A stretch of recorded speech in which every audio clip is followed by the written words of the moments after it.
दुख शत्रु नहीं, दुख गुरु है। जिसने दुख को समझ लिया उसने जीवन का अर्थ समझ लिया। दुहके श्वनुद्विग्न मना सुखे सुविगत स्पृह। जो व्यक्ति दुख में विचलित नहीं होता और सुख में आसक्त नहीं होता वही ज्ञानी कहलाता है। दुख इसलिए आता है ताकि हम ईश्वर को पुकारना सीखें, क्योंकि जब सब कुछ ठीक चलता है तो मनुष्य हे भगवान नहीं कहता, लेकिन जब आंसू बहते हैं तभी हृदय से हे प्रभु निकलता है।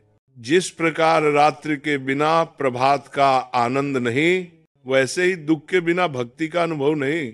जब जीवन में कोई कष्ट आता है तो वह हमें भीतर से तोड़ने नहीं जगाने आता है।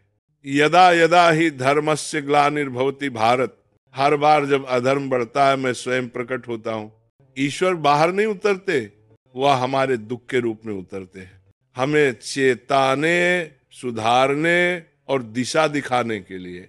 ईश्वर गलत नहीं करते, वो केवल हमें सही रास्ते पर लाने के लिए थोड़ा कठोर हो जाते हैं। अगर केवल दिन हो तो रात का मूल्य कौन समझेगा? अगर केवल सुख मिले तो भक्ति का जन्म कहाँ से होगा? सुख दुखे समय कृत्वा लाभालाभ हो जया जय। सुख और दुख, लाभ और हानि में संभाव रखो, यही योग है। दुख का अंत तब नहीं होता जब परिस्थिति बदलती है, बल्कि तब होता है जब मन की दृष्टि बदलती है। जब आप कह देते हैं प्रभु अब सब कुछ आपका है, वहीं से दुख समाप्त होना शुरू हो जाता है।